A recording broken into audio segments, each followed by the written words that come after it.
Hey y'all, Marty here, and welcome back to another Android Unmuted. And with me, I have Liz. How's it going, Liz? It's going fine. How are you? I am good, thank you. So I thought today we would talk about messaging apps that are cross-platform, so both iOS and Android. What do you think? Sure. Sounds fantastic. Yeah. So something that I was really surprised about that maybe you can talk about is that you can actually FaceTime video chat on an Android and an iPhone. And I had no idea that you could actually do that. Or maybe I did, but I haven't heard anyone actually doing it. So do you want to talk about that, Liz, a little bit? Absolutely, I can talk about that. What I ended up doing was initiating the call from the iOS device, which to my knowledge is the only way that you can do that successfully. But I sent the information as a link, which is the way that you do that on the iOS device. From the iOS device, you create the link. That's actually the icon name of the button in the iOS app. It says create a link. You activate that, and then you can share the link in various ways. I chose email. I then emailed it to myself and opened up the email message in the Gmail app on the Android device and tapped on the link, and it opened up in the browser. And then which I thought this was interesting, before I could join the meeting, I had to input a name for myself, which that's just something to know. The continue button is dimmed or grayed out until you actually interact with the edit field for a name and put something in there. I then chose the continue button in the browser on my Android device. And then it also, in my doing that on the Android device, popped up the first time you use apps or are in a particular situation on a device with, let's say, your camera or your microphone. It asks for permissions. And so I navigated those dialog boxes and chose the settings that I wanted to have for those. And then it brought me after I then did that, it then brought me into the FaceTime call on the Android device, and I was able to toggle the camera on and off. The interesting thing is that the on-off toggles, they just say on and off. The labels for them are separate on separate areas of the device. It doesn't say mute on off. It just says on off, and then it will say mute to the right of it. Also, because I believe I toggled both the camera and microphone on, that is the initial state that it gives to those icons. So, for instance, for mute for me, when I muted the microphone, it said the label for it after I activated the mute option, it said, what did it say? On microphone on. So I had Hmm. to kind of understand that. And then when mute was off, it said off microphone or something like that. But it was kind of confusing, honestly. It took me a while to get used to it, but that is just something to know. Also, I either did not successfully switch the camera from front to back. There is a control. I had to expand an option that said show more controls. And then there was a flip to back camera button. And no matter how many times I activated that button, focus actually seemed to jump to a different section of the app or the app of the browser window. And it always just said flip to back camera. So I don't know if it actually ever successfully flipped and the name of the button was wrong or if that just didn't work for me. But overall, outside of those things being what they are, you can successfully, from an iOS device, initiate a FaceTime call to an Android device. And on the Android side, with the video being like through the browser, is that slow or sluggish? I mean, because you're not using a native app, so you really are kind of going over the internet, or in a web browser, does it slow it down or make it clunky, or is it really not that bad? I didn't think it was that bad. I really did not think that the browser experience was a negative aspect of it.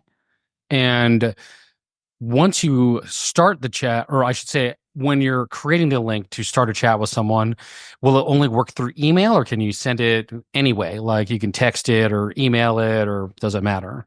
It doesn't As long matter. as they get the You link. can send it as a text message. There are different options that I had within the iOS share screen, the create link screen. After I created the link to share it, I just chose email because it was the easiest thing for me at the time. Yeah. Cool. Well, that's cool. So I guess there's a way to FaceTime with Android and iPhone. So, I mean, maybe it's not a perfect scenario, but it works. And so that's pretty cool. I will say one of the apps that I have two, and I will start with the first one, which is WhatsApp. And I'll talk about some of the good and bad. Obviously, the good is that it's everywhere. It's going to be on every Android.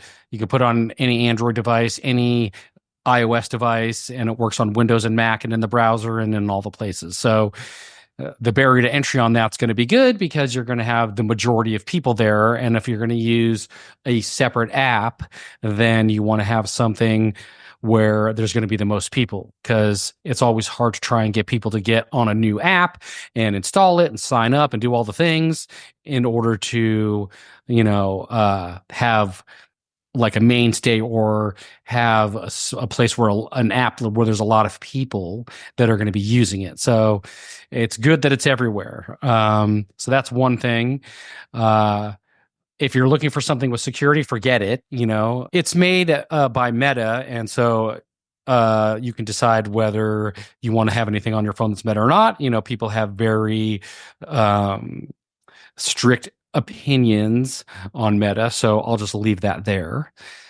So you're not looking at this app for any kind of security purposes or anything. They do say that when you text with someone, it is encrypted, but that's only one to one. It doesn't encrypt in a group. So that's not so great, but I guess it's better than nothing. And also there's no SMS. So you cannot end SMS with that app, but you can do regular text either in a group or with somebody one on one. And you can also do calling. So you can do an audio call or a video call, and it works pretty good, I guess. I mean, it's a Meta app. So there you go. Do you have another app, Liz, you want to talk about? Yes, the other app I will mention is the Google Meet app, or Meet as it's called, I believe, on Android. At least that was what it told me when I found it in my device. And that app is available also on iOS. And so you can successfully cross-platform make a call to and from both devices. The interesting thing in setting the app up on my Android device that I found was that when I went in, I at first chose not to share my contacts when the app asked me to share them because I figured I would just add people as I needed them and had their information. But then there wasn't really a way that I could see that was helpful. And it also, I noticed, didn't have my history. I know I had used the app before. And so unfortunately, I suppose for myself, had to allow access to my contacts. And then for some reason, that pulled up the history that the app had of the calls that I had made with the app. Well, the last app that I wanted to talk about was an app called Signal, and it's a pretty popular app as well. It kind of came about because of the privacy settings. You get a lot more privacy with it. It does work on both platforms, so Android and iOS, and that is a good thing. You have to get people to either sign up for it or hope that people already have it. And, we're going back to having to use a specific app, so there's that. But if you can do that, then people like it for its privacy because the messages are encrypted across the board. So whether you're talking in a group or you're talking one-on-one, messages are encrypted. Unfortunately, still there's no SMS, so there's no SMS there. So if that's something that's important to you, you'll have to figure out how to SMS somewhere else. You can also do regular calls and video and audio all in that app as well. Um, so yeah, I would suggest giving them a try and seeing what works for you. Or maybe there's an app out there that you feel might be a really good Android app that maybe we don't know about. We would love to hear that. So you could always email us at feedback@unmute.show to let us know what you're using. I'd love to hear what you're using for an alternative messaging app on Android. That'd be awesome. And do you have anything else, Liz? The only thing I have is to make sure that whatever you're using, that you have something that you're using to keep in touch with friends and family as you might need to, especially in a situation where you need to relay information that might be urgent or emergent or ever, you know, evolving. It's important that we have ways to do that and that we're not figuring that out as the event is unfolding. That is not the time to figure that out. No, definitely be prepared and plan ahead for sure. All right. And with that being said, thanks everyone. So we will love to hear from you. Feedback@unmute.show, and we will see you next time.